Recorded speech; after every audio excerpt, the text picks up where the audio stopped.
Okay, mostly done here. Cutting out what I need to cut out. We'll start here at the rear tail panel. So we can see where these patches were. Once you get them off to see what's behind it, it's going to need some work. Fortunately, the rust kind of stops below these divots here. So I'm thinking like a patch panel won't be too hard. I can basically make it like this, come down just below and go right across. And because it just comes straight down to a flat edge, those will be probably fairly easy to fab. The cross member, we knew the extensions were gone. So I have those, but they don't make the actual cross member for this car. So you can see on the ends it's rotted pretty good. Like there's a hole right here. The lip is getting thin.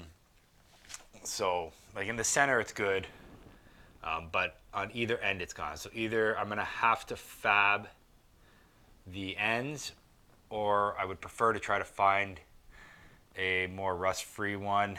So I'm searching for that right now to see what I can come up with. These fender inner supports on the ends, they make these now. I think it's C2C Fab makes them. So I could buy them. This one's pretty gone. You can see the hole here and stuff. I'm gonna have to get this out. I didn't want to get into that yet, just cause I don't know if I'm gonna be able to get the parts and stuff like that, but they do make it. So I'm gonna try to get these. You can see on this side, it's starting to get thin. Like that's the filler you can see, or the seam sealer on the other side. And it's worn out. It's not as bad obviously as the other one, but it's starting to. So whether I just repair this one because it's not too bad or replace it completely, I'll see. So we'll get inside here. You can see pans out. I got the extensions out on the passenger side. I left this one in for now. It was just a pain to get the passenger one out, and the passenger one was like a half extension. Didn't have the bottom portion in. So I said, you know what, for now I'll just leave it and I'll worry about it later.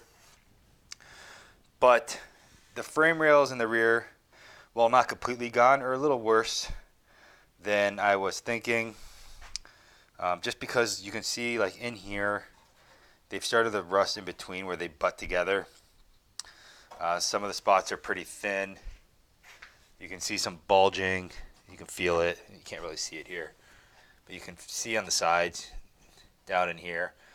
They do make a half rail that starts basically at the top of the shock cross member and back. So I'm debating. I think I'm gonna end up getting those.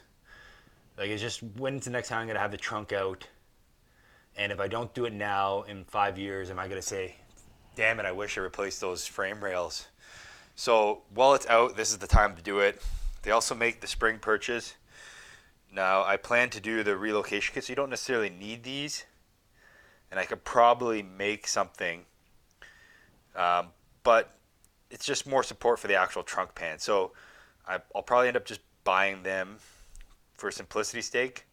But if I wasn't going to use them as spring perches, I'm sure I could just use some square tubing or something to have the structure for the floor pan to weld to.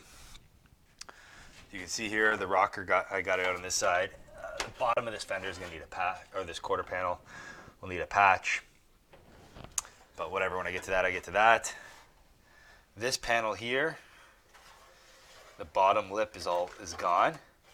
It's a pretty flat panel though overall, so I'm thinking that'll be easy to fab as well.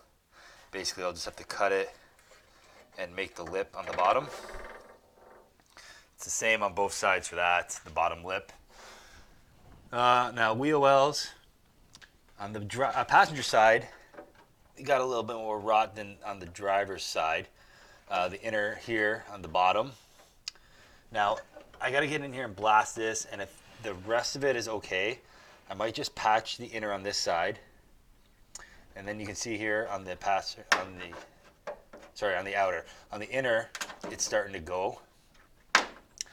I was talking to someone who does this more often than myself, who's a bit of, I would consider a professional.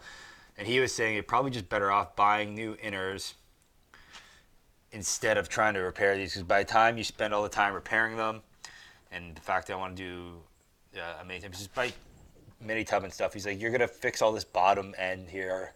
You're gonna have to make patches, and we know on the driver's side is that got that big patch and stuff. He's like, by the time you do all that, you're better off just buying the inners and using the new ones. So I might do that. They're a couple hundred. I think they're about $150 each. So I'm gonna have to look into that. And yeah, I think that's the gist of it for the rear here. The big issue now is back order on parts. So I've been waiting now for over a month for them to even ship my actual trunk pan and the extensions. So I can imagine it's going to be the same issue when it comes to these frame rails. If you know anyone who's used Sherman half frame rails, I know they make it, and then there's a Classic Fabrications, I think in Ohio, but they don't have a website. They make them as well. Let me know what your experiences are with either of them. I heard the mixed things about Sherman, and their pictures are garbage. So I just want to know what to expect with them. So if you've used them, let me know. So there you have it, guys. That's cutting the trunk pan and stuff out. Fair bit of work required there, but I still think it's easier to start from the rear and work my way forward on the car. I'm just waiting for stuff to come in. A lot of stuff's on back order. I got to debate now whether I want to do inner wheel wells or inner and outers. I don't know. So there's just some stuff I got to think about. It's probably going to be a while before I get another video in regards to the charger up. So I'll try to get more historical content for you guys. As always, if you like this, please hit that like button, share the video, and subscribe if you haven't. And I'll see you on the next one. Take it easy, guys, and have a good day.